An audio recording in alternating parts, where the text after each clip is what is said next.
we need to think of a new advert for freebets.com.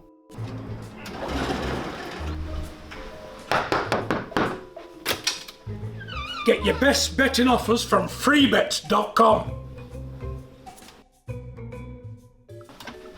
Yeah, that'll do. The following deals are now live.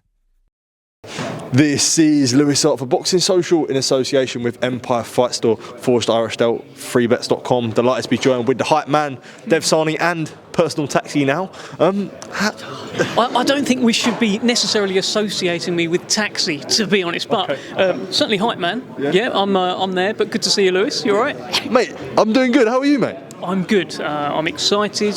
First Queensbury show of the year.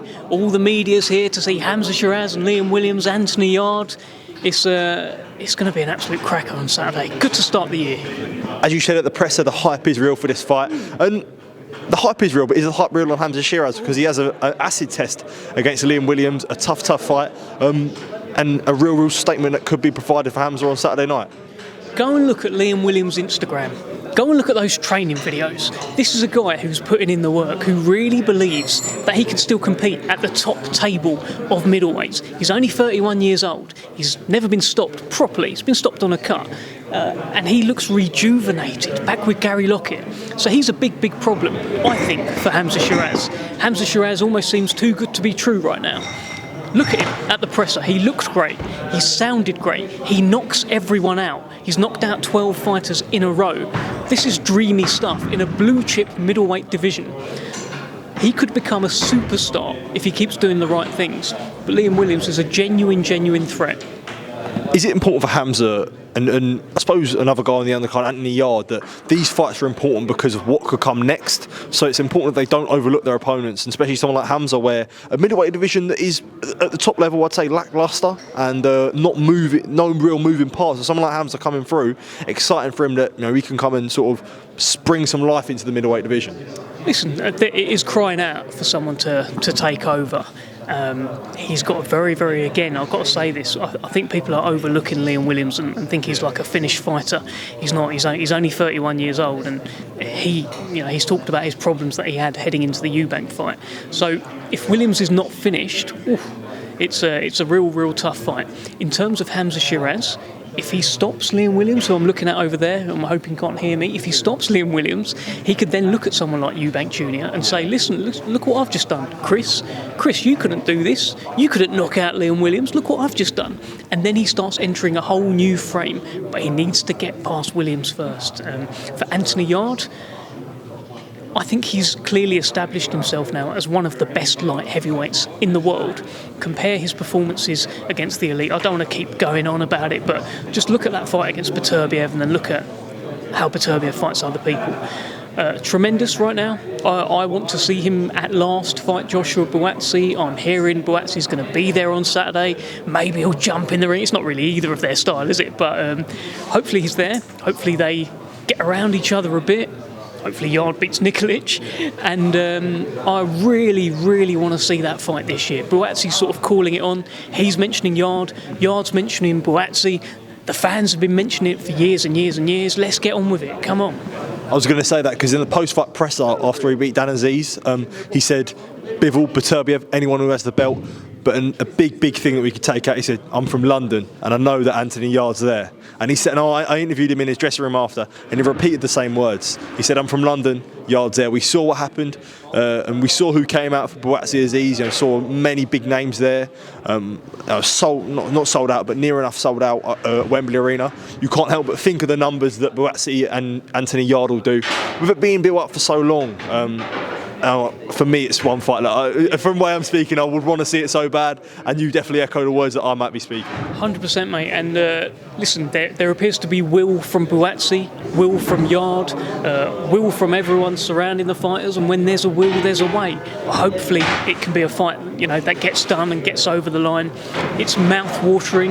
It's box office. It sells out any arena in the country. I think it's a big fight, and we need to know the answer to that question because it's still kind of lurking. You look at the Ring magazine ratings, Anthony Yarde doesn't agree with this. I mean, Tunde Ajayi certainly doesn't agree. Buatsi is actually above Yarde at the moment because of his win over Dan Azeez. Yarde, for me, maybe Yarde should be above. I don't know, but this is a question, and we need to answer questions like that with them two actually fighting. And just quickly touching on the undercard, we do see that the man from his hands made of stone, Sam Noakes, fighting for the British title or something. Did I get that right? I don't know. I'm not sure. It's changed a few times, but it's something like he's from Maidstone and his hands are made of stone. Yeah, there we go. But besides whatever that is, he's fighting Louis Sylvester in a tough fight for the British title. Finally getting sort of what he deserves in a big British title fight where brings clout on his name for the domestic lightweights, which we know that they're all on the Queensbury side of the river. It's fascinating, isn't it? I think 12 fights, 12 wins, 12 knockouts. You know, just like Hamzah Sheeraz, what I was talking about, it almost seems too good to be true, right? So this is going to be a genuine test. This is an unbeaten English champion in Louis Sylvester, who's coming with plenty of ambition, who also wants to walk away with those 4 belts, as well as his English title, which I guess he's still got as well. I mean, he could do one of those AJ pictures. Like the winner of this fight could have all the belts. It's a very mouth-watering fight, and then I'm sure they are looking at Gavin Gwynn, Mark Chamberlain, that European title. You could end up in a position where the winner of this fights the European champion, and then, goodness me, what a division. I'm looking forward to that fight. I'm looking forward to seeing if Sam can catch up to this guy, or if this guy knows enough to keep away from him. Absolutely. We do have to move on to, I suppose, negative news.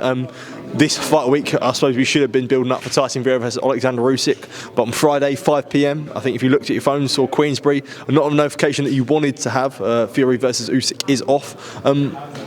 Good that there's a new date, but obviously disappointed that we aren't going to get that next week.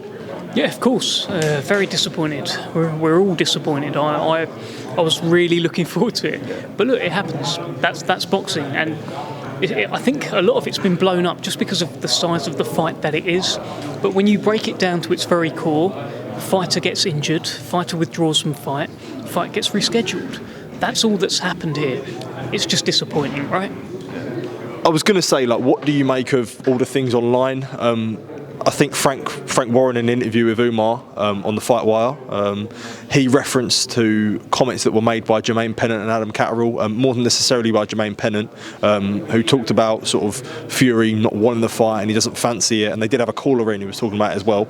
You do see some of the narrative that is online, sort of Fury cutting himself. I remember Igas Klimas made comments about, I think he said he got hit with a pan or something, mental stuff like that. What do you sort of make of those comments from Tyson, not from Tyson Fury, but about Tyson Fury? Look, Tyson's got people who will criticise him no matter what he does, right? I've said this before, the same people that are criticising him now and coming up with these amazing theories about him going into a room and cutting himself to avoid the biggest payday of his life and the biggest fight of his life. It's buffoonery, but he's always had critics. He had critics after he beat Klitschko. People were downplaying Klitschko's credentials. He had critics after the Wilder wins. Maybe Wilder was no good, they'll say that. If he beats Oleksandr Usyk, guess what? He'll still have critics. People will say Usyk was too old. If he then beats AJ, guess what? He'll still have critics. They'll say AJ would have beaten him a few years ago. So in these particular people's eyes, there's no point arguing. You can't change their mind. They are just set in their kind of in their ways and whatever they want to say, but they're all talking about Tyson Fury.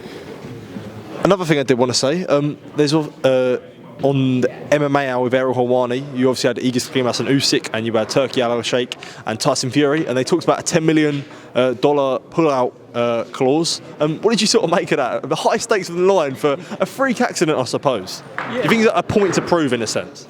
Yeah, I mean, it's a lot of money, isn't it? I just don't think anyone will have to pay it. I think we'll see the fight. So, yeah, I mean, it's quite interesting, isn't it? I think His Excellency does things in a very robust way, and it's all been very, very entertaining. Like, there's more and more storylines that develop around these fights. So, entertaining stuff. entertaining as always. Glad to be entertained by the voice of reason for Queensbury, Dev Sahni. Just came to my mind. But Dev, thank you for taking time to speak to me. Really, really good to catch up with you, and hopefully be catching up again after a very good fight between Hamzah Sheeraz and Liam Williams, and a great undercard as well. Yes. Thank you. And don't forget, on the Queensbury YouTube, we'll be live at 5 o'clock for the fights that aren't on the televised portion, and also don't forget to try Hype. So give that a go. Absolutely, Dev. Thank you, mate. Appreciate it. Cheers.